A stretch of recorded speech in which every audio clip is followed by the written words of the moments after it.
Bismillahirrahmanirrahim. Assalamualaikum warahmatullahi wabarakatuh.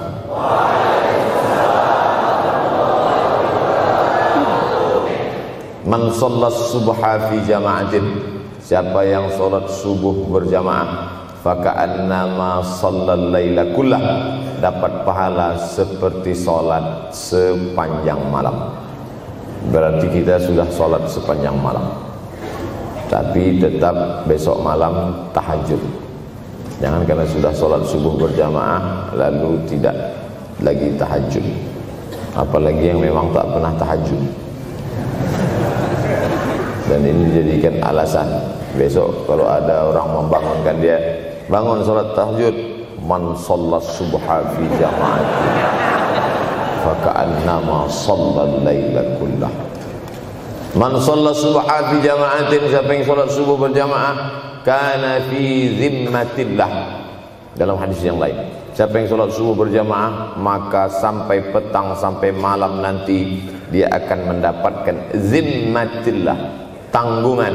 Makna tanggungan, dipelihara, dijaga Allah zahir dan batin.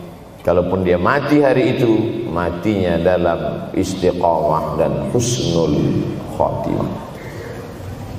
Tapi dalam hadis ini cuma 3, Ustaz. Idza haddatsa kadzaba, bicara dusta. Wa idza wa'ada akhlafa, kalau berjanji ingkar. Wa idza tumina khana, kalau diberi amanah berkhianat. Dalam hadis lain, kalau sudah dilihat orang salat subuh berjamaah, insyaallah diselamatkan dari nifaq, kemunafikan dalam hatinya. Munafik diambil dari 3 huruf nafaqa. Nafaq, panal, terowongan, 2 pintu. Ada pintu masuk, ada pintu keluar. Punya 2 wajah, berbeda zahir, berbeda batin. Tapi salah satu tanda adalah pada salat subuh. Mudah-mudahan Allah menyelamatkan kita dari sifat munafik. Makanya perempuan-perempuan kalau mau dapat suami yang selamat dari munafik, inilah dia pasukan salat subuh ini. Selesaikan aja dulu 8 semester.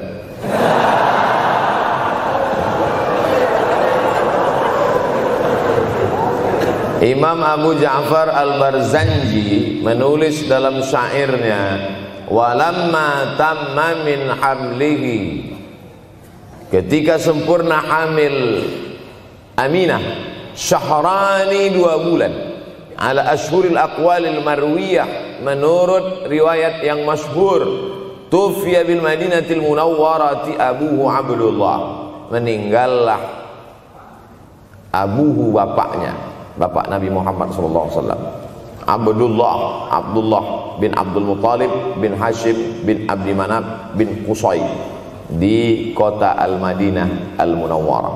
Ketika itu usia Nabi 2 bulan dalam kandungan. Setelah itu Nabi SAW pun lahir, dibesarkan dalam peluk cium kasih sayang Aminah. Lalu kemudian pada usia lebih kurang 4 tahun dibawa lagi ziarah ke makam ayahnya. Dan dalam perjalanan pulang dari ziarah itu meninggal pula Aminah. Apa pelajaran yang ingin diambil dari kematian ayah dan ibu Nabi ini? Banyak analisa sesuai dengan ilmu orang masing-masing. Bagi psikolog yang katanya pengaruh akal manusia itu dipengaruhi 4, maka kata mereka manusia ini berpikir itu dipengaruhi oleh pertama ayah, yang kedua ibu, yang ketiga bacaan, yang keempat lingkungan. Maka Allah ingin membersihkan Nabi Muhammad SAW dari 4 ini. Apakah akal Nabi Muhammad itu dipengaruhi oleh ayahnya? Tidak, karena dia tidak sempat bertemu. Apakah Nabi Muhammad SAW itu akalnya dipengaruhi oleh ibunya? Tidak, karena 4 tahun sudah meninggal dunia. Apakah Nabi Muhammad SAW itu dipengaruhi oleh bacaannya? Tidak, karena Nabi tidak bisa membaca. Walladzi ba'atsa fil ummiyina rasulan minhum, Allah yang mengutus dia kepada umat yang ummi, la yaktub wa la yaqra, tak menulis dan tidak membaca. Minhum, dan dia bagian dari mereka, dia juga tidak bisa tulis baca. Apakah Nabi Muhammad SAW itu dipengaruhi oleh lingkungannya? Tidak, karena di lingkungannya zina begitu bebas, tipu muslihat, dan dia tetap dengan jati dirinya bergelar Al-Amin, orang yang paling amanah menurut para psikolog. Tapi ada analisa lain, mengapa ayahnya meninggal ketika dia berusia 2 bulan dalam kandungan, dan belum sempat pula dia mendapatkan kasih sayang seorang ibu. Di situ pula dia meninggal dunia, ibunya saat dia berusia 4 tahun. Maka salah satu analisanya adalah Allah ingin menjaga Nabi Muhammad SAW tidak sempat durhaka pada ayah dan ibunya, karena orang yang durhaka tak layak menjadi Rasul utusan Allah Subhanahu wa ta'ala. Makanya sehebat-hebatnya bapak Nabi Ibrahim bernama Azar. Apa kata Azar? Wa idh qala Ibrahimu li abihi Azara. Ingatlah ketika Ibrahim berkata kepada bapaknya Azar, atattakhidhu asnaman alihah. Mengapa engkau menjadikan berhala ini sebagai Tuhan, wahai bapakku Azar? Apa jawab Azar? La illam tantahi, kalau kau tidak berhenti menceramahi saya, la arjumannaka, aku lempar engkau pakai batu. Wahjurni maliya, tinggalkan aku untuk waktu yang sangat lama. Pergi sana, kata Azar. Apa jawab Nabi Ibrahim alaihissalam? Salamun alaika, selamat untukmu wahai ayahku Azar. Aku akan memohonkan astaghfirulaka rabbi, memohonkan ampun kepada Allah dosa-dosamu supaya diampunkan Allah.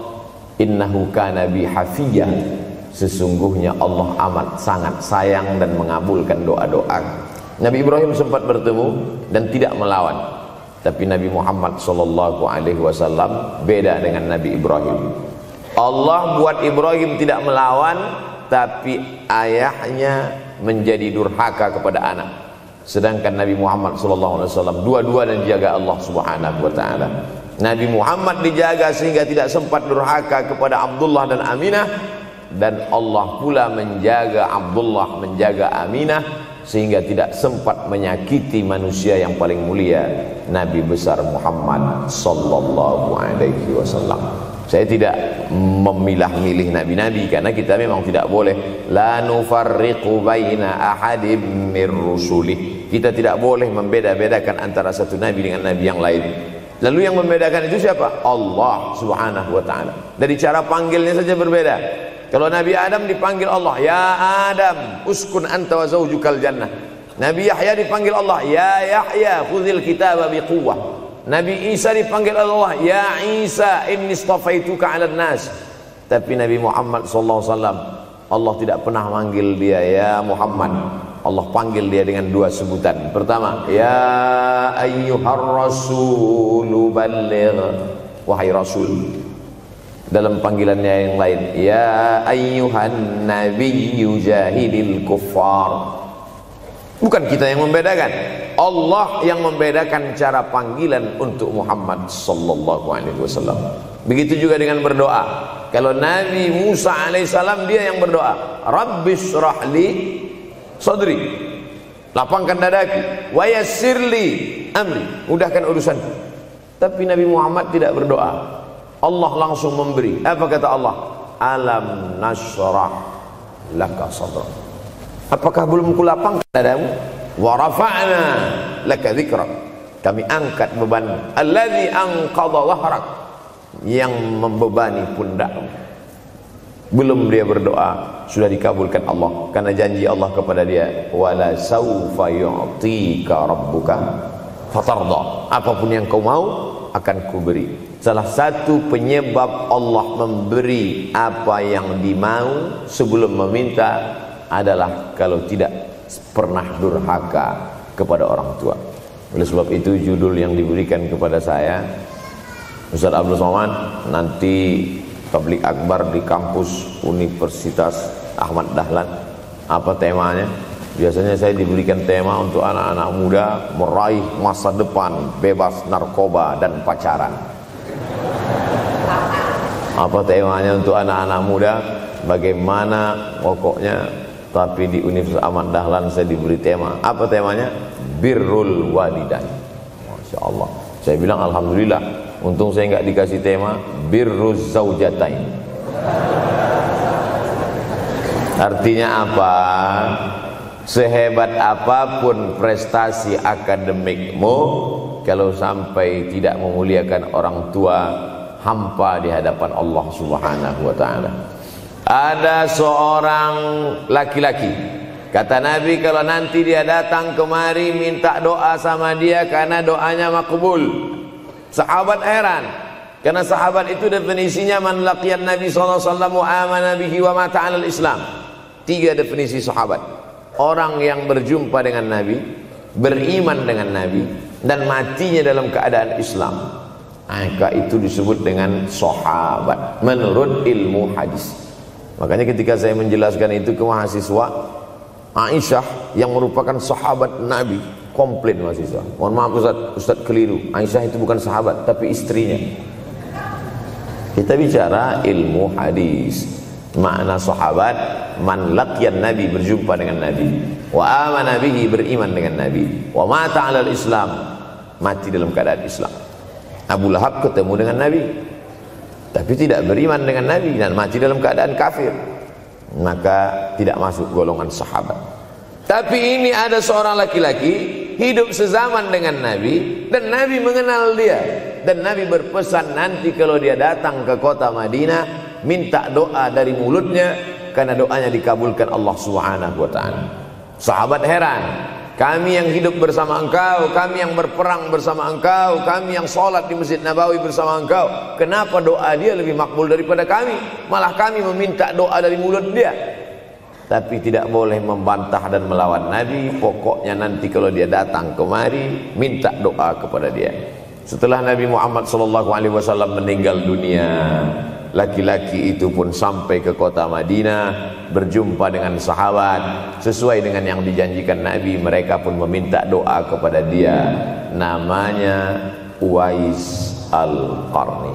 Makanya Uwais Al-Qarni tidak ada masuk dalam buku biografi sahabat. Kalau mau mencari biografi sahabat Nabi, buka kitab namanya Al-Isabah fi Tamyizis Sahabah, atau baca juga Usudul Ghabah fi Ma'rifatis Sahabah, atau baca juga Al-Isti'ab fi Ma'rifatil Ashab. Itu memang buku biografi isinya sahabat Nabi semua. Sahabat Nabi klasifikasi. Yang pertama, Al-Ashra Al-Mubasysyaruna bil Jannah, 10 sahabat yang dijamin masuk surga. Level kedua, sahabat Nabi yang ikut perang Badar. Berikutnya, sahabat Nabi yang masuk Islam sebelum hijrah. Berikutnya, barulah ujung sahabat Nabi masuk Islamnya setelah hijrah, setelah Islam kuat, barulah dia masuk Islam. Tapi nama Uwais Al-Qarni tidak ada di dalam, karena dia tidak cukup syarat untuk menjadi sahabat, karena dia tidak pernah berjumpa langsung dengan Nabi Muhammad sallallahu alaihi wasallam. Tapi kenapa doanya makbul? Ternyata dia tidak berjumpa dengan Nabi bukan karena dengki, bukan karena musuh, bukan karena tidak beriman. Dia tidak jumpa dengan Nabi, salah satu sebabnya adalah karena dia menjaga ibunya di Yaman. Makkah di tengah, Yaman di bawah, Syam di atas, negeri Syam. Tak ada hubungan dengan negeri paman Syam. Syam di atas, Yaman di bawah, Makkah di tengah. Liila fi Quraisy, perjalanan orang Quraisy. Ila fihim rihlatash shita'i was-shaib, perjalanan syita musim dingin, shaif musim panas. Musim dingin mereka ke Yaman, musim panas mereka pergi ke negeri Syam. Kenapa dingin ke Yaman? Karena Yaman ini kalau musim dingin tidak terlampau dingin, salju tidak turun. Kalau pergi ke negeri Syam, salju turun. Palestina, Yordania, Suriah, Lebanon. Suriah, Lebanon ada salju. Maka musim panas Nabi pergi ke negeri Syam, karena kalau musim panas di Yaman panas sekali. Sedangkan ke negeri Syam panasnya tidak seberapa. Perjalanan orang Arab Quraisy ini diceritakan Allah, di negeri Yaman itulah tempat kampung Uwais Al-Qarni. Tidak sempat dia berjumpa dengan Nabi, tapi doanya lebih makbul daripada orang-orang yang berada bersama Nabi. karena keutamaan berbakti kepada ibu. Kalau sama ayah boleh ngelawan Pak Ustaz? Enggak juga. Jangan ini nanti dijadikan dalil. Kamu kenapa lawan bapakmu? Ada seorang laki-laki. Ini kadang jamaah pandai motong-motong ceramah saya, hanya untuk mencari pembenaran. Sedangkan kita ngaji ini mau mencari kebenaran. 1000 dalil bagi orang untuk mencari kebenaran, tapi ada 1001 hujjah untuk orang yang suka mencari pembenaran. Nah, jadi kalau saya bicara tentang ibu, sesungguhnya ayah sudah masuk, karena tanpa ayah kita juga bukan apa-apa dan bukan siapa-siapa, walaupun jatah ayah 1/3, sedangkan ibu lebih daripada itu. Man ahaqqun nas bi husni suhbati, siapa orang yang paling layak mendapatkan baktiku ya Rasulullah? Ummuka. Summa man, siapa lagi? Ummuka. Summa man, siapa lagi? Ummuka. Summa man, abuka. Itu yang menyusun itu Nabi SAW, bukan saya. Itu makanya ibumu, ibumu, ibumu, bapakmu. Kenapa Nabi 3 kali? Kenapa Nabi menyebut laki-laki 1 kali, perempuan 3 kali? Karena ibumu mengandung, ibumu melahirkan, ibumu menyusukan. Siapa yang mau dapat 3 kali? Coba yang 3 ini. Mengandung, melahirkan, menyusukan. 3 ini belum bisa dilakukan oleh laki-laki dimanapun. Adapun merubah wajah sudah bisa. Makanya ada lady boy, wajah lady, betis boy. Tapi untuk mengandung tidak bisa. Ana Rahman, aku ini Rahman, kata Allah. Syaqaqtur rahim wa ja'altu lahu isman min ismi. Aku ciptakan satu makhluk di dalam perut perempuan, maaf, namanya rahim, dari namaku. Ini yang belum bisa dibuat dokter dimanapun di dunia ini, menciptakan rahim, belum bisa. Andai terpecah rekor ini, maka kebanggaan luar biasa bagi LGBT. Tidak bisa, sampai hari kiamat tidak akan bisa, janji Allah. Karena Allah mengatakan dalam hadis qudsi, Ana Rahman ja'altu lahu isman min ismi. Maka ada satu makhluk dalam perut perempuan yang diciptakan, diambil dari Asmaul Husna. Sehebat-hebatnya laki-laki, dari ujung rambut sampai ujung kaki tidak ada di tubuhnya ini yang diambil dari Asmaul Husna, tak ada. Bahwa namanya dari Asmaul Husna ada, Abdus Somad. Tapi ada makhluk di badannya diambil dari Asmaul Husna, itu hanya ada pada perempuan. Oleh sebab itu perempuan luar biasa. Makanya kampus Universitas Ahmad Dahlan memuliakan perempuan. Mana perempuan? Di atas letaknya. Makanya saya tidak terlalu berani mendongak ke atas. Begitu hebatnya perempuan. Perempuan adalah ibumu, perempuan adalah istrimu, perempuan adalah anakmu, perempuan adalah adikmu. Maka saat engkau memuliakan perempuan, engkau sedang memuliakan 4 aspek dari kehidupan. Ketika Nabi Muhammad SAW diutus Allah ke atas muka bumi ini, salah satunya adalah mengajarkan manusia bagaimana menempatkan pada posisinya. Posisi dia adalah tempat kita menumpang. Ketika ada seorang laki-laki yang sudah sukses diwawancarai, siapa orang yang paling berjasa dalam hidup Anda? Dulu waktu saya merantau ke Yogyakarta, belum ada apa-apa, saya sempat numpang di rumah dia selama 4 bulan, kata seorang artis dalam sebuah wawancara. Begitu bangganya dia berkata, itulah orang paling berjasa kepada saya karena saya sempat numpang di rumahnya 4 bulan. Tapi ada yang dia lupa, bukan rumahnya yang kau tumpang, bukan ruang tamunya yang kau diami, sempat numpang di perutnya 9 bulan 10 hari. Tak pernah kau sebut. Angkat tangan yang tidak menumpang di rahim, langsung dari planet Mars langsung kemari. Enggak ada. Mr. Bean yang kita semua sehebat apapun pernah menumpang di perutnya.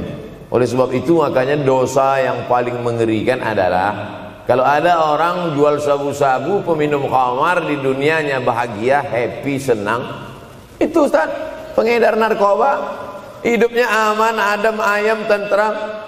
Di akhirat azabnya baru diberikan Allah Subhanahu wa taala. Ada orang yang pelakor senior,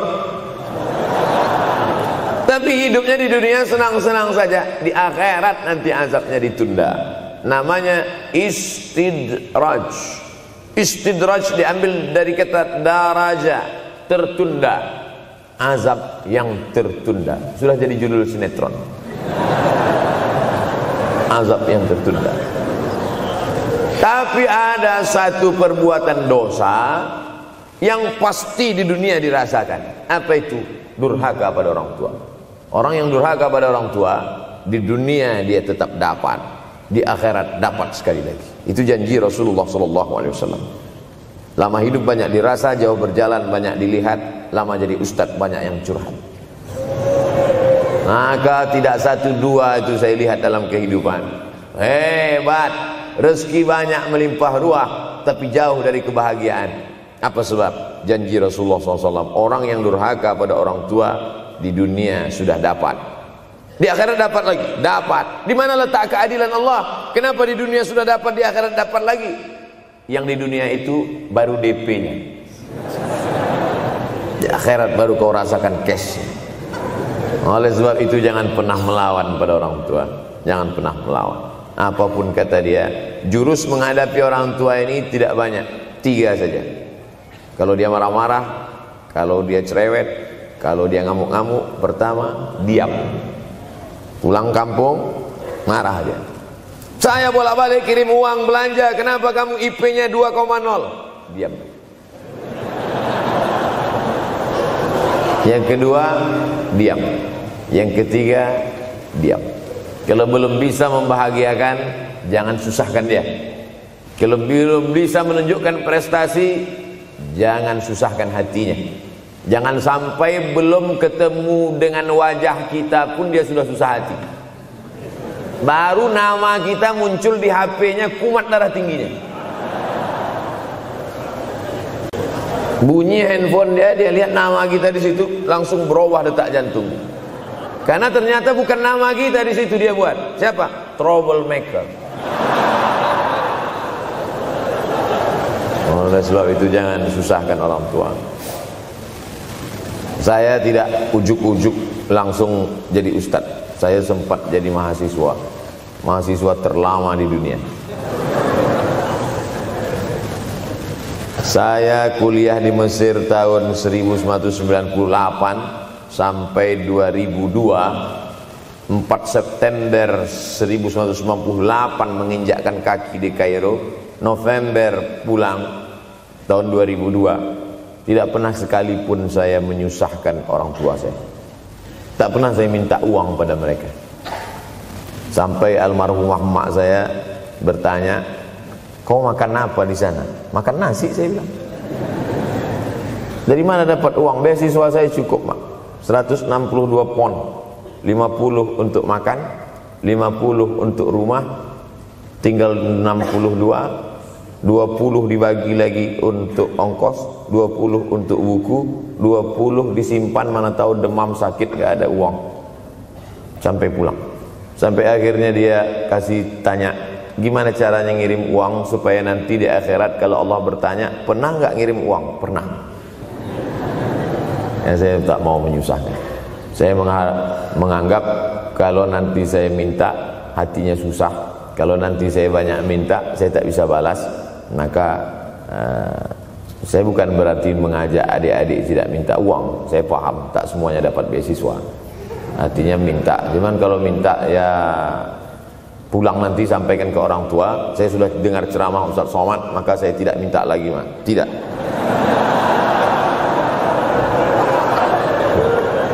Tapi tolong dirapel setahun sekali aja. Kalau mau merasakan bagaimana sayang mereka, coba hilangkan sayangnya itu agak 1 bulan, 2 bulan, 3 bulan, itu baru terasa. Karena sifat manusia ini kalau sudah tidak ada baru terasa. Judul lagu Roma. Kalau dia masih ada di depan mata kita, masih dekat dengan kita, kita merasa dia biasa-biasa saja. Tapi kalau dia sudah tidak lagi ada, itu barulah. Oleh sebab itu coba kalau mau merasakan, kasih tahu dia, papa, mama, untuk biaya kuliah saya 1 semester ini tolong jangan kasih dulu. Saya mau jual koran dulu. Saya mau kerja di Dorsmir dulu. Saya mau kerja loper dulu. Saya mau susah-susah dulu. Nah, seketika saat kita tahu susahnya itu, tetes peluh keringat, air mata, di situ loh baru kita tahu, oh ternyata perjuangan mereka ini luar biasa. Saya tidak bicara ceramah saja, tapi dalam kehidupan saya pribadi dulu saya laksanakan, saya pernah buat, saya pernah kerjakan. Tapi tidak saya rencanakan itu, saya harus begini, tidak. Memang bagian dari takdir hidup. Mungkin tidak minta uang itu karena jauh ke Mesir. Kalau seandainya dekat, sering juga minta. Nah, memang dikondisikan saya untuk terbang jauh ke Mesir, lalu kemudian setelah jauh itu tidak meminta, tapi kemudian setelah pulang berjumpa sempat bersama orang tua. Bulan Maret 2019 kemarin baru meninggal dunia ketika saya sedang ceramah di Madura, Pulau Madura, diundang oleh sahabat saya, kakak kelas di Mesir dulu, Dr. Fauzi Tijani. Dan pagi itu rencananya mau ziarah ke makam Kiai Khalil di Pulau Madura. Begitu mau ziarah langsung dapat SMS segera pulang karena orang tua meninggal dunia. Akhirnya saya langsung ke airport Surabaya dan langsung pulang. Sebelum malam sudah tiba pemakaman. Artinya apa? Penyesalan panjang kenapa tidak mencium tangan orang tua, kenapa tidak. Karena saya pikir masih lama ini. Nah, ini satu kekeliruan. Di mana-mana selalu saya sampaikan, jangan pernah berpikir usianya masih lama walaupun dia sehat. Karena sehat walafiat, tidak ada kurang satu apapun. Masih lama. Ternyata apa yang terjadi? Berangkat hari Sabtu, hari Ahad tausiah, hari Senin pagi, tanpa sebab, tanpa penyakit. Oleh sebab itu kalau masih hidup orang tuamu di rumah, pulang. Tapi jangan ini jadikan alasan. Besok enggak masuk kelas, kemana? Pulang semua.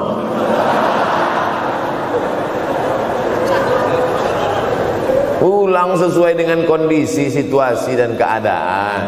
Pulang. Kalau masih bisa membahagiakan dia apa makanan kesukaannya, belikan. Suka makan apa dia? Belikan. Itu yang dia inginkan.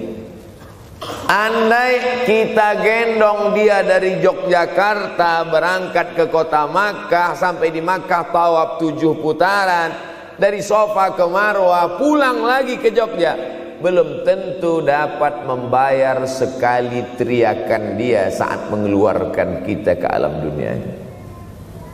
Jadi banyak orang terlalu membanggakan. Saya sudah banggakan dia Pak Ustaz, saya sudah bayarkan ONH-nya. Berapa? Baru DP-nya. Sudah merasa berbakti kepada orang tua? Belum. Makanya digunakan kata birrul walidain. Kenapa Allah tidak menggunakan kata husnul walidain? Hasan baik, jayyid baik, thayyib baik, khair baik. Tapi yang dipakai birrul walidain. Hanya satu-satunya kata untuk orang tua dipakai birrul walidain. Karena kata birru adalah sifat Allah Subhanahu wa taala. Makanya di antara Asmaul Husna ada Al-Barrut Tawwab. Allah yang punya sifat itu. Maka kita diharapkan berakhlak seperti akhlak Allah Subhanahu wa taala. Addabani Rabbi fa ahsana ta'dibi. Allah mendidik aku menjadi beradab sehingga adabku penuh. Allah Subhanahu wa taala tidak ada puji Nabi Muhammad SAW. Hai Muhammad yang salat tahajudnya sampai kakinya bengkak. Hai Muhammad yang hajinya tidak ada. Apa kata pujian Allah untuk Nabi Muhammad SAW? Wa innaka la'ala khuluqin azim. Akhlak agung dan mulia. Oleh sebab itu tak ada gunanya prestasi S1, S2, S3, postdoktoral, profesor kalau tidak berbakti kepada orang tua. Makanya orang tua itu levelnya langsung setelah Allah. Wa qadha rabbuka alla ta'budu illa iyyah. Langsung wa bil walidaini ihsana. Ihsan. Lihat lagi penggunaan kata ihsan dalam hadis Nabi. Jibril alaihissalam datang, rambutnya tidak berdebu, bajunya sangat putih bersih, tapi tidak ada orang yang kenal. Diriwayatkan oleh Sayyidina Umar ibn al-Khattab radhiyallahu anhu, aku melihat ada seorang laki-laki rambutnya sangat hitam dan bajunya sangat putih, tapi kami tidak ada yang kenal. Ini tiga indikasi ini menunjukkan kebingungan. Kalau ada orang rambutnya sangat hitam dan kita kenal, berarti dia memang orang situ, memang tinggalnya di situ. Tapi dia kalau orang perantau, rambutnya pasti berdebu karena tinggal di gurun pasir. Sekarang kan banyak tuh anak-anak muda yang rambutnya berdebu. Itu berarti orang jauh, bukan orang Jogja. Bajunya sangat putih, tapi kami tidak kenal. Kalau bajunya agak-agak kotor, berarti dia musafir. Pantas kalau kita tidak kenal. Tapi bajunya sangat putih, berarti dia memang orang situ. Tapi kami tidak kenal. Kata Umar bin Khattab, rambutnya sangat hitam, bajunya sangat putih, tapi kami tidak kenal. Dan dia duduk berhadapan dengan Nabi, lututnya dekat dengan lutut Nabi, tapi kami tidak kenal. Dia bertanya tentang iman, dia bertanya tentang Islam, dia bertanya tentang ihsan. Setelah selesai baru Nabi bertanya, Umar, ya, kamu tahu siapa tadi yang datang bertanya tentang iman, Islam dan ihsan itu? Tidak, Jibril yu'allimukum dinakum. Tadi yang datang itu adalah Jibril alaihissalam. Orang selevel Umar bin Khattab tidak kenal Jibril. Ada orang Indonesia baru ketemu Jibril.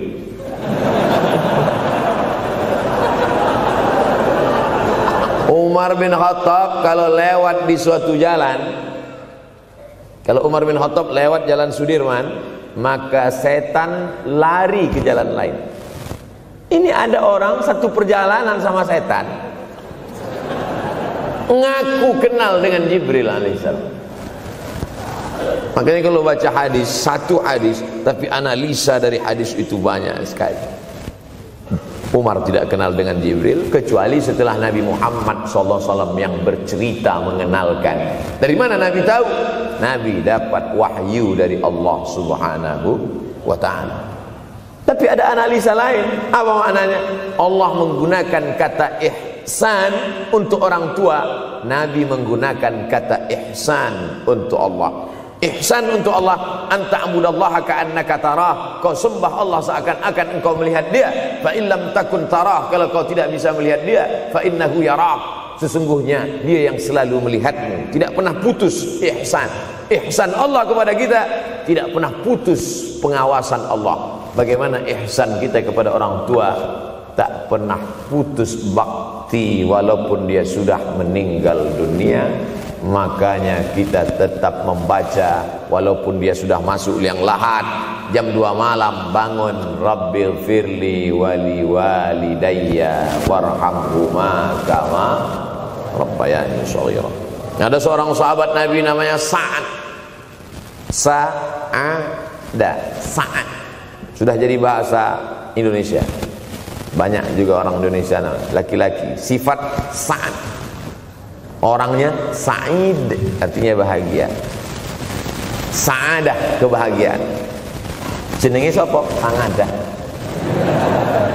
Itu dari bahasa Arab. Sa'adatun, bahagia. Datanglah seorang laki-laki bernama Sa'ad menjumpai Nabi SAW. Ya Rasulullah, wahai Rasulullah, ummi matat, ibu saya sudah meninggal dunia. Afa atasaddaqu anha, kalau saya bersedekah kira-kira pahalanya sampai apa tidak untuk almarhumah ibu saya? Kata Nabi, tasaddaq, silakan engkau bersedekah. Ayu sadaqatu afdal, sedekah apa yang paling afdal? Saqiyul ma, memberi air minum. memberi air minum, niatkan untuk almarhum almarhumah, kata Nabi, tasaddaq, silakan sedekah. Langsung tanpa pikir panjang, apa kata Sa'ad? Idzan ahfiru bi'ran. Kalau begitu saya gali sumur sekarang juga, sumurnya saya wakafkan dengan niat almarhumah. Oleh sebab itu, yang orang tuanya sudah meninggal dunia, pulang dari sini jangan gali sumur, cukup telepon, assalamualaikum, sumur bor. Cari pondok pesantren yang kesulitan air, pergi ke kaki-kaki gunung, orang mencari air, satu jerigen mikul 5 km jalan. Di situ tempat minum lembu, kerbau, di situ juga mereka mengambil air. Cari, galikan, mengalir air sumur untuk mereka, mengalir pula sampai ke liang lahatnya. Itu bakti kita. Pulang dari sini, cari pondok pesantren, panti jompo, panti yatim. Assalamualaikum Bapak pimpinan yatim, saya lihat ini kamar mandinya sedikit, orang antri banyak, keran air tidak ada. Gimana ini? Berapa lagi yang perlu sumur bor di sini? Kami perlu kira-kira 5. Insya Allah. Bapak mau bantu? Enggak, nanya-nanya aja. Nih, ini akan menolong di hadapan Allah Subhanahu wa Ta'ala. Tapi kalau dia masih hidup, masih ada, senangkan hatinya. Pulang dari Universitas Ahmad Dahlan Yogyakarta dengan membawa selembar kertas. Apa itu? Transkrip nilai semester ini IP 4. Siapa yang tidak bangga? Bangga orang tua. Saya pulang dari Mesir, saya bawa ijazah LC. Satu lagi ijazah dari Maroko, MA. Ini mak, ijazah LC MA. Saya lihat dia nampaknya tak bahagia. Karena dia dulu waktu saya kecil nyuruh saya, kamu mesti doktorandus. Itulah cita-cita ya dia yang tidak sampai. Saya mesti doktorandus. Di mana mau mencari titel doktorandus sekarang? LCMA. Saya bilang, mak, ini LCMA ini lebih hebat dari doktorandus. Artinya apa? Bahwa menyenangkan hati orang tua itu ketika hati dia terbuka, bahagia, disitulah pintu-pintu rezeki itu terbuka. Turun barokah-barokah itu. Buah kalau matang itu dijolok, jatuh. Dan menjatuhkan rahmat Allah itu, membuka pintu-pintu langit, mengetuk pintu-pintu rahmat dan ridha Allah dengan ridha orang tua. Makanya kata Nabi, ridha Allah fi ridhal walidain. Kalau Allah ridha, maka semua yang kau mau dia berikan. Orang kalau sudah ridha itu artinya senang. Orang kalau sudah senang, semua dia kasih. Apa yang ada di tangannya, itu dia berikan. Tadi malam sampai di hotel, datang seorang jamaah, buka cincinnya. Cincin paling dia sayang, dia kasih ke saya. Laki-laki. Nah nih Ustaz Somad, ambil. Duduk saya tadi, duduk, datang anak muda, dia lihat saya tak pakai sorban, dikasihnya sorban. Cuman akadnya belum jelas apa ngasih atau pinjam, Allah. Orang kalau sudah senang hatinya, semua dia kasih. Begitulah orang kalau sudah dapat ridha Allah Subhanahu wa Ta'ala. Kita baru berharap dapat ridha Allah. Makanya habis salat subuh selalu diajarkan, raditu billahi rabba.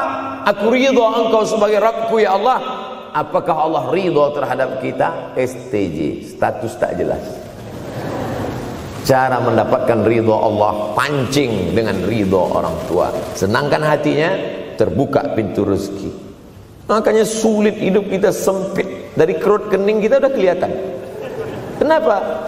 Karena tidak ada ridha Allah, akibat tidak pernah menyenangkan hati orang tua. Senangkan orang tuamu, jadikan dia seperti raja, maka rezekimu akan melimpah seperti rezeki raja-raja. Bukan hadis Nabi, dapat saya dari grup WhatsApp. Senangkan saja hatinya, apa yang dia mau beri, tapi dengan cara yang halal. Nah, ini harus dalam kurung syarat dan ketentuan berlaku. Jangan gara-gara ceramah ini nanti pulang kalian ke rumah, papa, mama, ini ada mobil, ini ada rumah, ini berangkat pergi haji. Wow, orang tua senang, 2 bulan masuk KPK.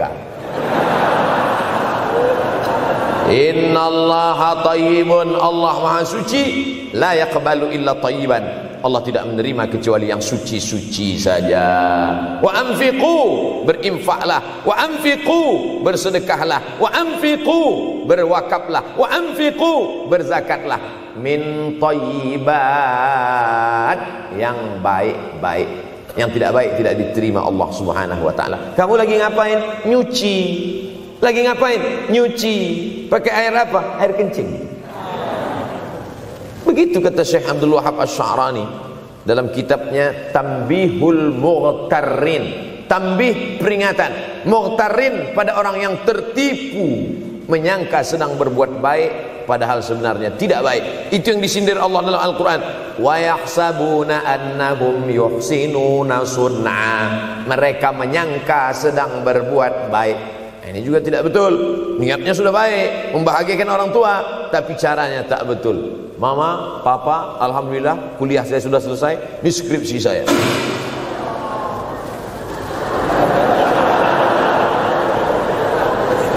Masya Allah. Bayangkan kalau kiamat tiba-tiba terjadi. Begitulah agaknya terkejutnya kita. Kiamat terjadi tapi belum sempat berbakti kepada orang tua. Dosa belum sempat meminta maaf. Silap dan salah berapa kali kita kencing di kainnya yang bersih. Berapa kali dia tidak jadi tahajud gara-gara kita menangis dari Isya sampai subuh. Pakai pengawet nangisnya. Tapi kita tak pernah sadar itu. Kita menganggap kita di dunia ini dibesarkan angin. Kita menganggap kita ini bangsawan, bangsa yang hidup di awan. Berapa kali dia tidak jadi sholat duha gara-gara kita kencing. Berapa kali nasi yang sudah mau disuap masuk ke mulutnya tak jadi. Bahkan dia tidak makan sama sekali. Dan berapa kali makanan dia belikan hanya untuk susu, hanya untuk menyenangkan kita. Pernah kita balas. Dan dia tidak pernah minta balas itu. Oleh sebab itu siapa yang mengingatkan?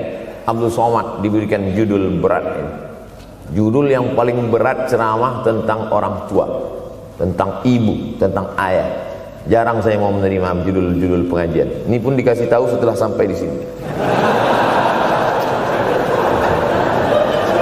Maka saya belok-belokkan dikit. Ini air mata udah mau menetes, belokkan. Nanti kalau saya nangis di sini, siapa yang ceramah kalau saya nangis? Oleh sebab itu maka yang orang tuanya masih ada, beruntung dan bertua, bawakan dia rumah makan.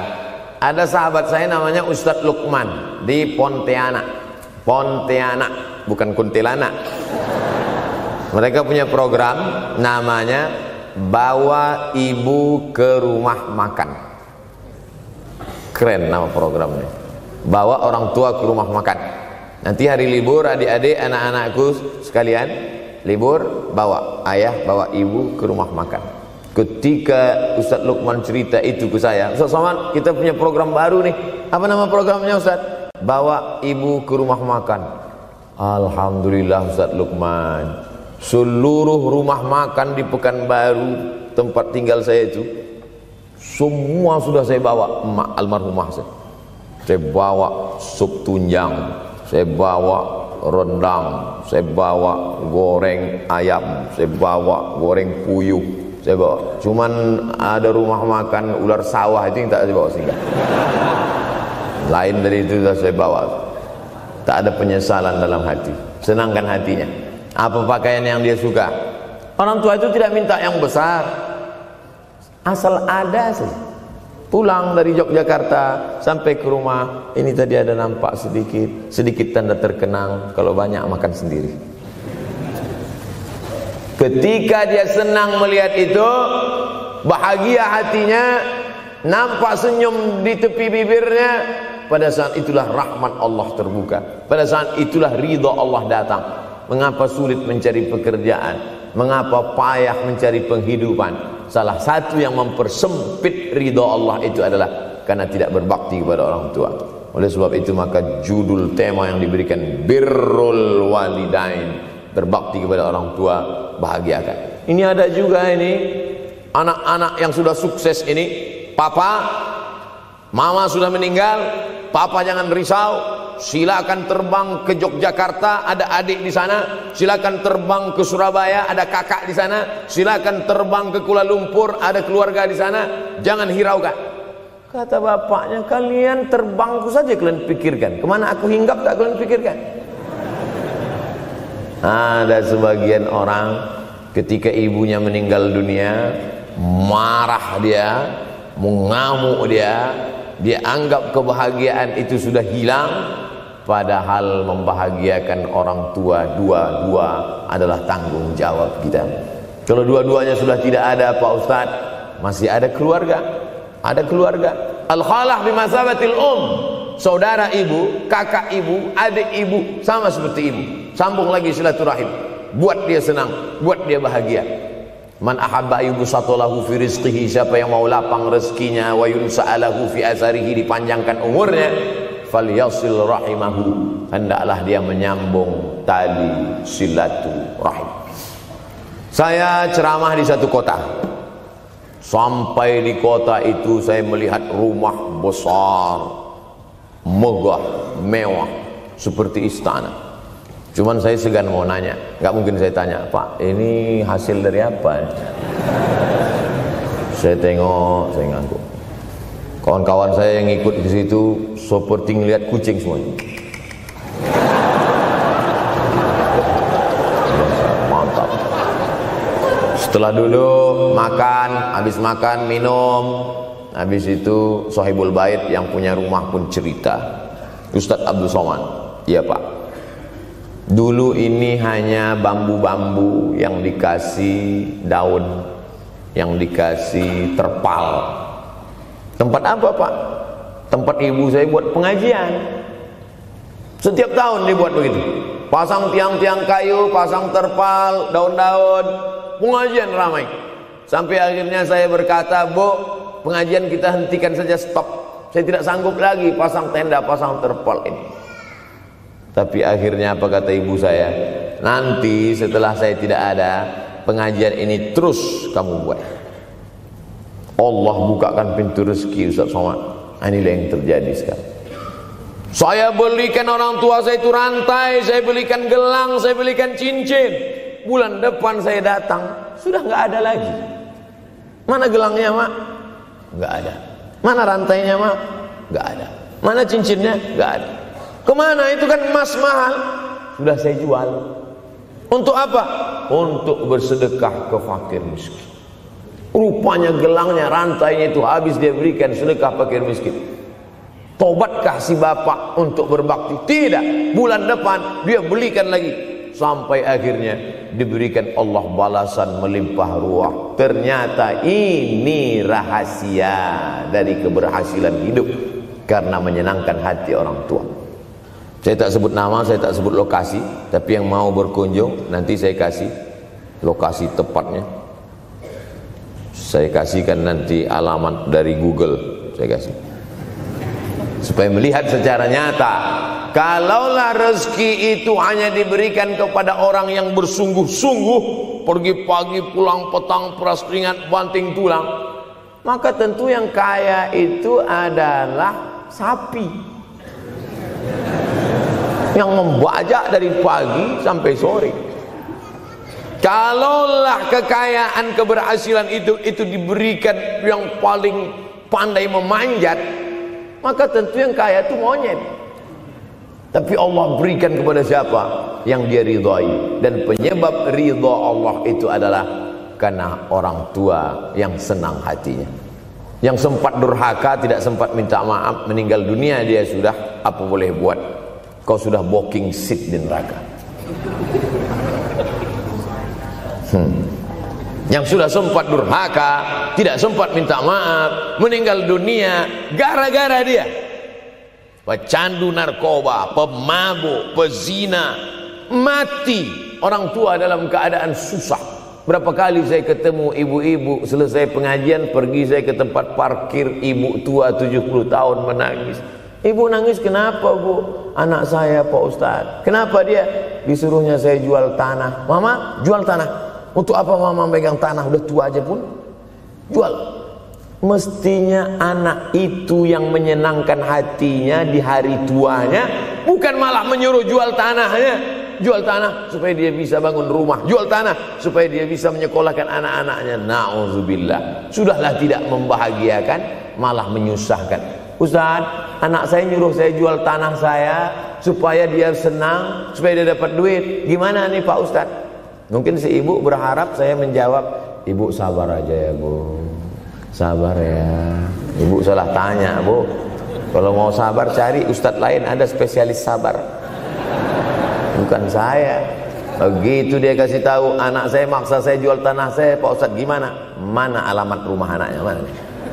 Mana? Saya mau datang. Mana? Anak durhaka, neraka jahanam tempat kau.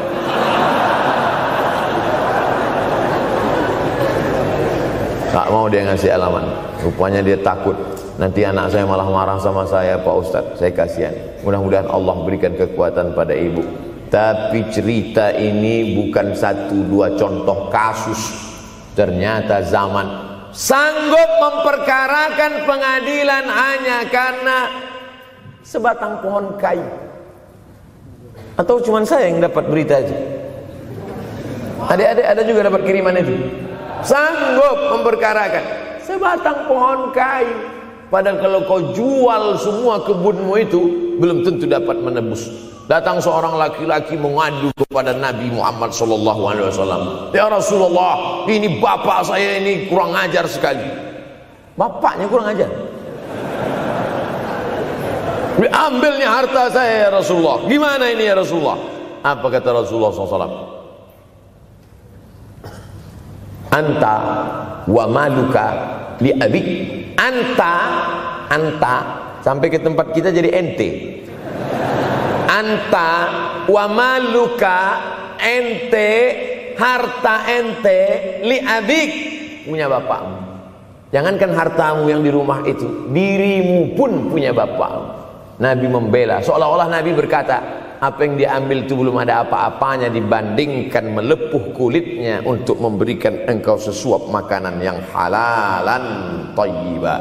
Orang yang durhaka pada orang tuanya, insya Allah anaknya juga akan durhaka kepada dia. Oleh sebab itu maka jangan pernah durhaka. Kalau sempat durhaka lalu kemudian meninggal dunia dia Pak Ustadz, sudah meninggal pun tetap masih bisa berbakti. Pertama dengan doa, kedua dengan sodakoh. Kalau kebetulan rezeki banyak sodakoh. Kalau tidak ada rezeki melimpah, doa. Bangun malam, Rabbi firli wali walidayya warhamhuma kama Rabbi firli, ya Tuhanku ampunkan aku, wali walidayya, ibu dan ayahku, warhamhuma, sayangi mereka berdua, kama, sebagaimana Rabbayani shaghira, sebagaimana mereka mendidik aku. Coba kita lihat susunan kalimatnya, seperti ada kekeliruan kalimat. Na'udzubillah, mana mungkin kalimat Allah keliru. Allah ingin menegur kita, sayangi mereka sebagaimana mereka mendidik aku. Mestinya kalimatnya kan tidak begitu. Sayangi mereka sebagaimana mereka menyayangi aku. Tapi ternyata sayang belum tentu mendidik. Tapi mendidik pasti sayang. Karena bunyi kalimatnya, sebagaimana mereka mendidik aku. Jadi banyak juga anak-anak ini tidak sayang karena salah didik. Disangka sayang itu dengan ngasih motor, disangka sayang itu dengan ngasih gadget, disangka sayang itu dengan ngasih transfer uang yang berlebihan. Belum tentu sayang. Dulu ada insinyur arsitek yang membangun salah satu rumah keluarga saya. Kuliahnya di Jogja. Cerita dia, dulu saya kuliah di Jogja, Ustadz Abdul Somad, insinyur. Terus teman kami sakit di kos-kosan. Kami bingung mau nelpon siapa. Akhirnya datang mobil mewah, parkir polisi, tentara ramai. Barulah kami tahu rupanya dia anak menteri. Jadi sayang orang tua itu bukan mesti dibelikannya apartemen, dibelikannya mobil, belum tentu. Boleh jadi itu justru menjerumuskan anak. Diberikan apartemen, diberikan mobil mewah, habis 2 bulan kena virus HIV AIDS. Tapi kalau dibuatnya kita jauh, saya yakin adik-adik kuliah di Universitas Ahmad Dahlan, ada yang dari timur Indonesia, ada yang dari Sumatera, lalu kemudian di tengah kesendirian, belum makan, uang kos belum bayar, transfer macet, datang setan berbisik, hei, sebetulnya kau anak yatim piatu yang dibuang. Bukan, orang tuamu bukan tidak sayang, dia hanya sedang ingin mendidik supaya engkau menjadi anak yang mandiri. Maka nanti kalau sedang duduk termenung gitu, tiba-tiba datang bisikan, pergilah cari jembatan, terjunlah. Maka saat itu katakan dalam hatimu, lawan, hei setan. Orang tuaku sayang kepadaku, dia hanya ingin supaya aku mandiri. Ada orang tua yang salah didik kepada anak-anak, sampai mengikat tali sepatu pun anak tidak pandai. Baru mau mengikat tali sepatu, sudah diikatkan. Baru mau makan, sudah disuapkan. Akhirnya anak tidak punya keberanian untuk hidup. Harta dia punya, uang dia punya, materi dia ada, satu yang dia tidak punya, tidak ada mental.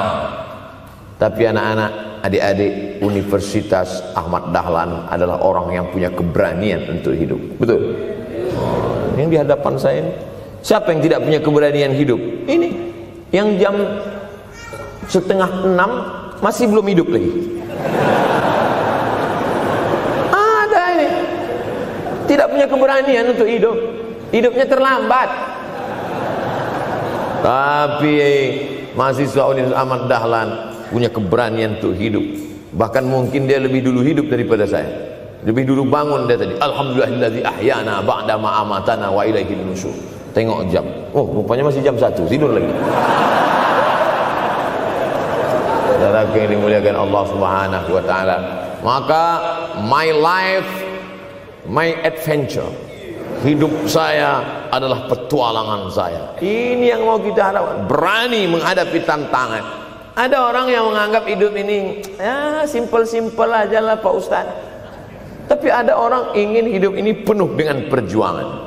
Sama seperti makanan, ada orang simpel aja, nasi, kecap, telur rebus, dah cukup. Tapi ada orang mau ada goreng ayamnya, ada rendangnya, ada supnya, ada tom yamnya, ada lengkap semua. Begitu juga hidup ini.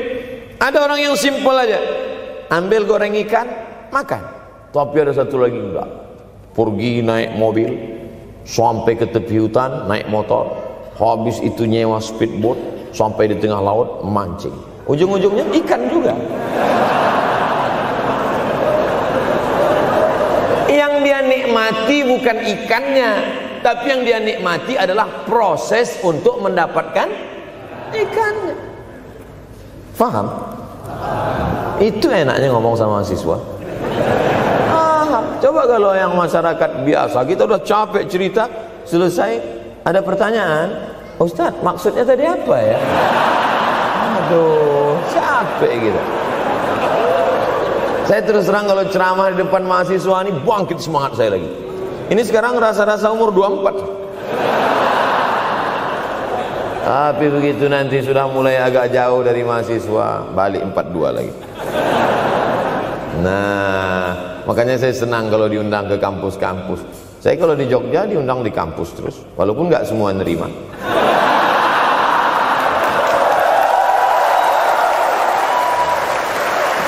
Saudara yang dimuliakan Allah Subhanahu wa taala, maka kita harus sering-sering bersama. Apa ini takbir? Takbir itu ngusir setan. Tadi saya ceramah jam 4:30, sekarang sudah jam 5:30 Artinya saya sudah ceramah 70 menit. Ini sudah keluar dari kode etik. Karena di mana-mana saya ceramah 60 menit. Kenapa bisa Ustaz Somad ceramah 70 menit di Universitas Ahmad Dahlan ini? Kenapa? Semangat. Semangat yang membuat kita. Padahal berdiri lagi. Tahan, belum sarapan lagi. Tahan. Artinya apa? Yang membuat kita kuat itu bukan materi, bukan makanan, tapi semangat. Maka jangan sempat kehilangan semangat. Bangkitkan semangat. Semangat terus. Semangatnya apa? Semangat ingin membahagiakan orang tua. Kalau lupa, tulis. Biasanya mahasiswa ini kan suka lupa. Tulis di dinding kamar. Semangat bahagiakan calon mertua.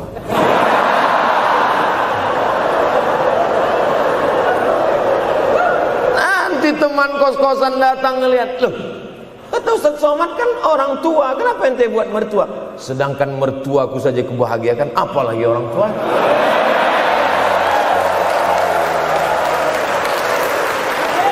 Begitu hebatnya. Cuman kadangnya kita hanya mendapat ini hanya di sinetron-sinetron saja. Real nyatanya di mana? Datanglah ke Universitas Ahmad Dahlan.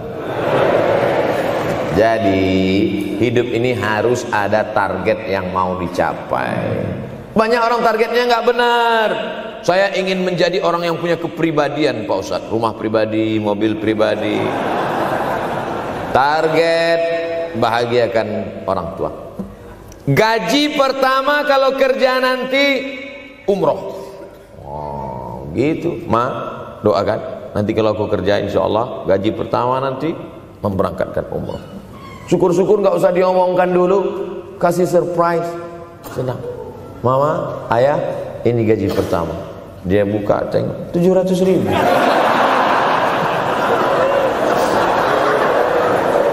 Menangis dia menerima gaji pertama itu. Bukan karena harunya sikit. Gitu dia buka amplop. Oh, kok setitik loh. Haru dia. Kenapa setiap mendapat hadiah dari anak, orang tua selalu meneteskan air mata? Karena kita tidak pernah besar dalam pandangan matanya. Kita sehebat apapun, kita tidak pernah besar di matanya. Di pandangan ibu ayah kita, kita adalah anak kecil yang tapak kakinya 2 jari, panjangnya sejengkal. Maka jangan pernah ceramahi orang tuamu. Jangan mentang-mentang sudah mahasiswa pulang, ayah sini, mama sini, duduk. Assalamualaikum. Bisa. Karena kita tidak pernah besar di mata orang tua. Kita tetap kecil. Walaupun kamu sudah menikah, sudah punya istri, sudah punya anak, kau tetaplah anak-anak dalam pandangan dia. Oleh sebab itu jangan sok besar, jangan sok hebat. Kalau ada pesan yang ingin mau disampaikan, jangan melalui mulut kita, dipinjam mulut orang lain. Tokoh masyarakat, alim ulama, dia ngajinya di mana? Ada yang mau kita perbaiki, jilbabnya mungkin kurang panjang, mungkin ada kebiasaan dia yang kurang baik. Sementara kita udah ngaji, sudah belajar di Universitas Ahmad Dahlan, sudah terpelajar, membuat dia mau menjadi orang baik. Tidak mesti dari mulut kita, pinjam mulut orang lain. Assalamualaikum Pak Kades, pinjam mulut Pak Kades sebentar. Pak Kades, ayah saya kan orangnya baik sama Pak Kades. Iya, nanti kalau saya ngomong dia nggak dengar. Jadi saya mohon tolong Pak Kades. Pak Kades, ayah saya sampai sekarang belum sholat Pak Kades. Jadi tolong Pak Kades nasihati dia. Kata Pak Kades, saya juga nggak sholat. Hancur dunia persilatan. Oleh sebab itu senangkan. Ini banyak anak-anak yang udah ngaji, yang sudah aktivis masjid, merasa ingin orang tuanya baik, dia sendiri menceramahi, nggak ketemu, nggak connect dia. Ayah sini, orang yang tidak sholat neraka jahanam tempatnya. Sakit hati, meleleh air matanya. Sekali kau buat air matanya menetes, maka kau akan berenang dalam kesengsaraan. Jangan pernah buat dia menangis. Kalau dia nangis haru Pak Ustadz, nggak apa-apa. Cuman kita kan sulit membedakan mana air mata haru, mana air mata sedih. Sama-sama bentuknya air mata. Makanya ada ungkapan jangan menangis air mata buaya. Kenapa selalu kalau disebut air mata buaya? Karena memang buaya menangis bukan karena sedih, tapi karena kekenyangan. Buaya kalau habis makan orang, keringat. Buaya itu tidak ada pori-porinya. Kita kalau berkeringat kan keluar pori-pori, ini keluar air. Buaya nggak ada. Satu-satunya tempat air keluar, itulah. Makanya menangis buaya, keluar air mata buaya. Maka jangan sampai kita nangis karena kekenyangan. Haru dia melihat pemberian kita. Di saat itu menetes air matanya, berdoa, dia memanjatkan doa, mengetuk pintu-pintu langit, terbuka. Masya Allah. Tembus. Pantasan doa mahasiswa Universitas Ahmad Dahlan kabul, rupanya pintu terbuka. Doa kepada Allah Subhanahu wa taala. Kadang-kadang kita merasa doa kita yang dikabulkan Allah, kadang-kadang kita merasa sok hebat.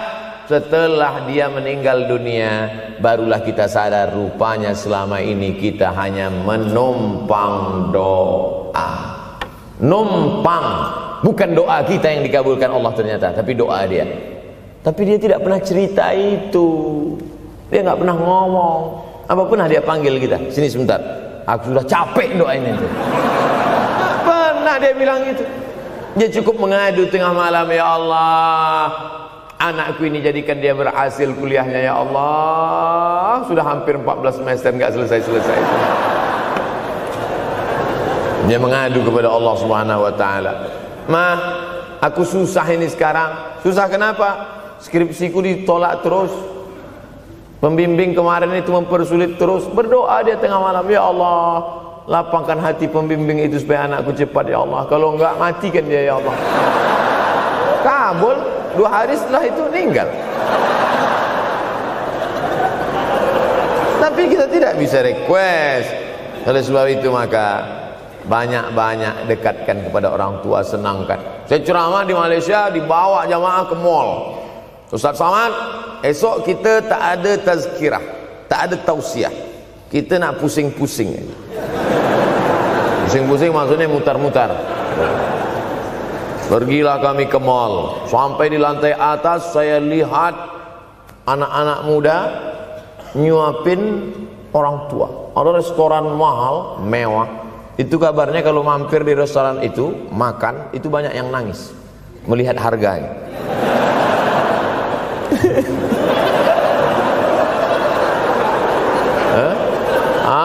Ada saya lihat anak-anak muda yang ganteng-ganteng, perempuan yang cantik-cantik menyuap orang tua. Orang tua yang sudah tak berambut, sudah perempuan tak berambut lagi, rontok saking tuanya, kulit sudah keriput. Duduk, didorong pakai kursi roda, dibawa ke mall, sampai di itu diberikan restoran tercanggih, termahal. Dia sendiri yang menyuapkan makanan. Ternyata bagi saudara-saudara kita Tionghoa, salah satu mengundang berkah menyenangkan orang tua. Itu keyakinan mereka. Kok kenapa ente kasih makan? Ya oke lah. Ajaran kita mengajarkan tapi kita tak amalkan. Ketika tetangga, kawan, sahabat kita mengamalkan, rezekinya melimpah, baru kita heran. Dia kok kaya ya?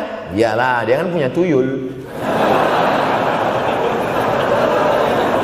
Tuyul mana bisa bawa duit banyak? Nih keberkahan. Oleh sebab itu, jangan cuma sekedar ngaji-ngaji aja. Pulang dari sini, kalau memang tinggal di Yogyakarta atau di luar nanti pas liburan, sisihkan uang, bawa dia ke mall, bawa dia ke restoran, senangkan hatinya, bawa dia jalan-jalan. Cuman tetap juga yang logis. Kalau dia udah tua, janganlah dikasih kacang goreng. Sesuaikanlah, agar-agar kasih. Ini nggak perlu dikunyah. Kiri kanan gol, kiri kanan gol. Orang tua bawa kasih kacang, menyiksa aja. Saudaraku yang dimuliakan Allah Subhanahu wa taala, kenikmatan yang terbesar adalah ketika orang tua masih ada bersama kita. Kalau sudah tak ada, nanti saat Idul Fitri, Allahu Akbar, Allahu Akbar, Allahu Akbar.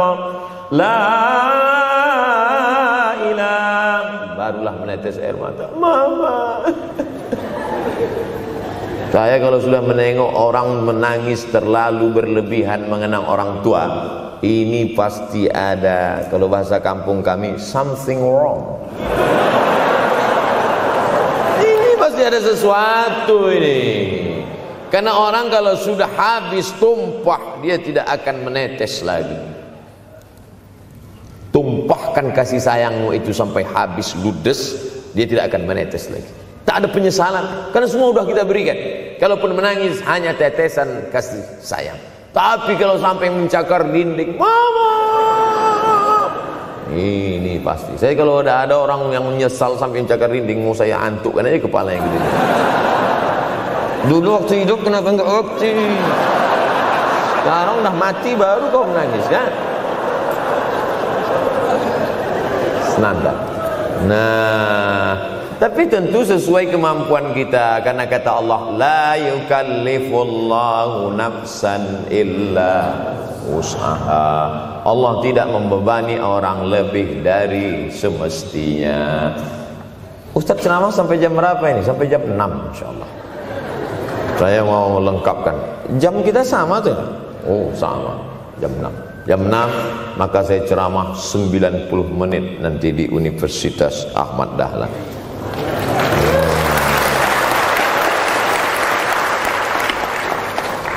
Berceramah di Universitas Ahmad Dahlan merupakan suatu kebanggaan bagi Abdul Somad. Kenapa begitu? Saya pengagum Kiai Haji Ahmad Dahlan, termasuk ulama yang saya kagumi. Lalu kemudian apa kekaguman di antara kekaguman Ustaz terhadap Kiai Haji Ahmad Dahlan? Beliau punya keberanian untuk melawan arus TBC, tahayul, bid'ah, coerafat. Dia berani melawan itu. Dan akhirnya, dan beliau tidak membangun ketokohan. Tidak yang dibangkitkan itu Ahmad Dahlannya, tapi yang dibangkitkan itu metodenya. Yang dibangun itu relnya. Sehingga nanti kalau kereta apinya lapuk, tetap akan ada kereta api baru yang lewat di rel ini. Ini yang dibangun. Dan akhirnya sampai hari ini saya sedang berada di hadapan kereta api yang baru. Ada Thomas.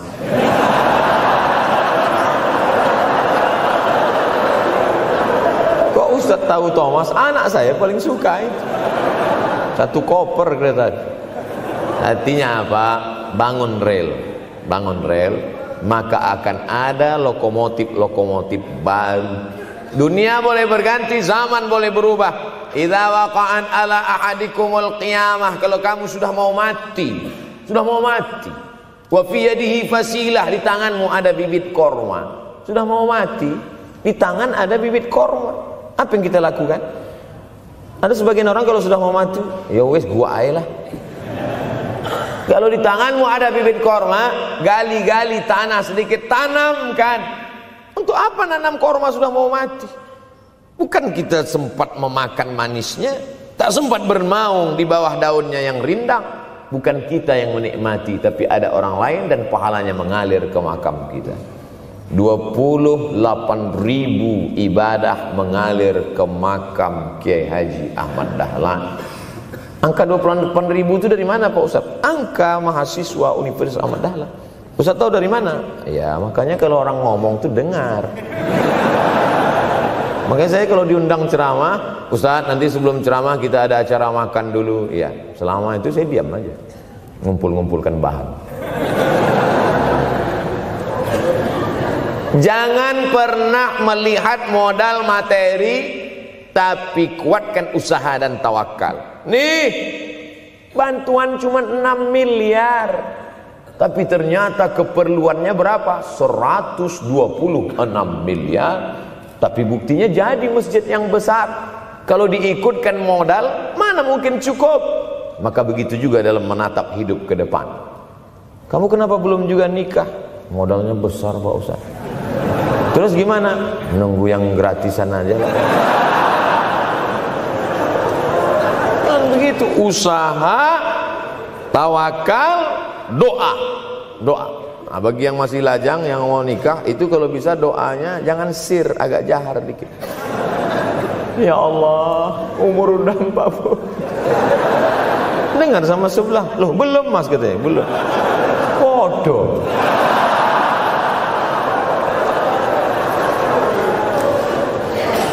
Kira-kira rezeki itu Allah yang ngatur atau kita yang ngatur? Allah. Makanya di antara Asmaul Husna Ar-Razzaq, yang maha memberi rezeki. Kalau Allah yang mengatur, mungkinkah Allah menyia-nyiakan kita? Tidak.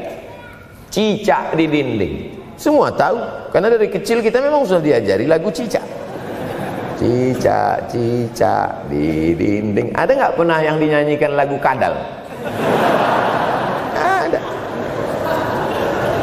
Kenapa mesti cicak? Coba tanya ibu kita yang dulu nyanyikan. Mama, kenapa cicak, Ma? Karena kalau buaya terlalu gede, nak. Kenapa cicak? Dia sedang mengajarkan kita bagaimana cicak dengan segenap kelemahannya. Cicak itu binatang yang lemah, hidupnya aja sungsang.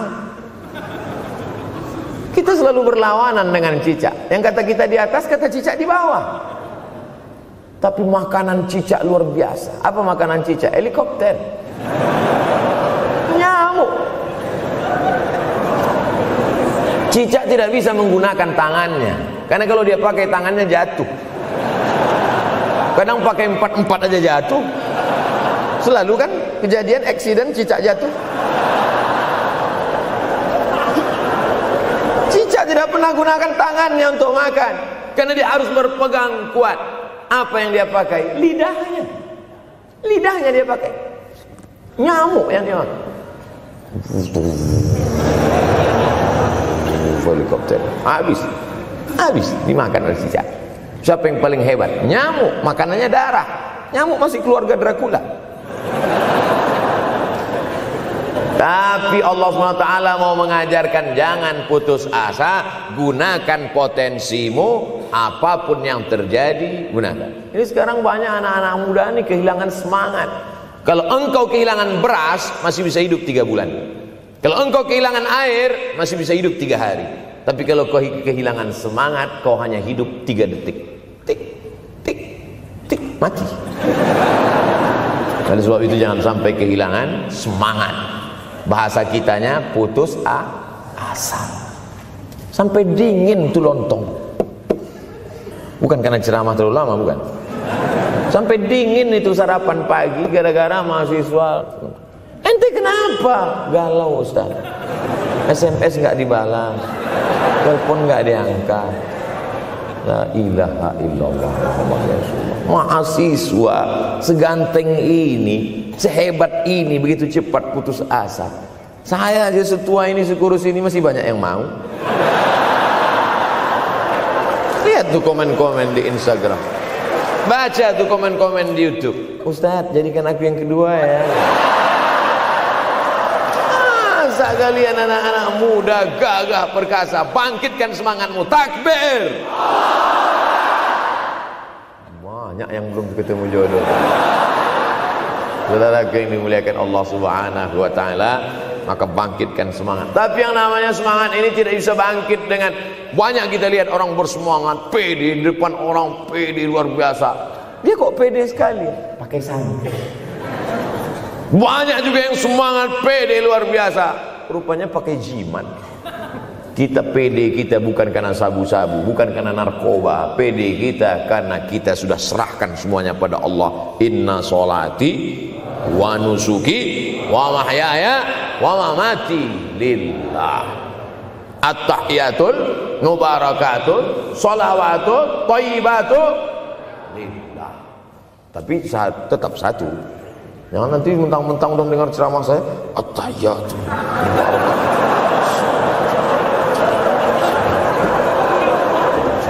Dalam hati saja.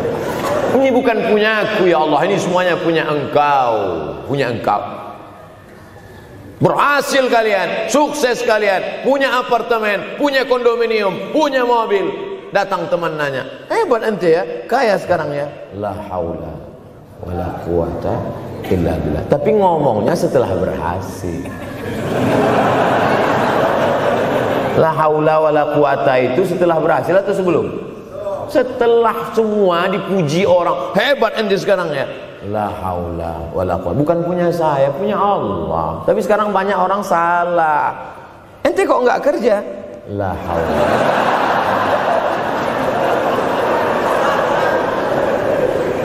La haula wala quwata illa billah. Subhanallah, masya Allah, tabarakallah. Menunjukkan manusia lemah, tak punya apa-apa. Dia ingin berkata, ini hanyalah punya Allah. Begitu juga dengan acara ini. Kenapa acara di masjid?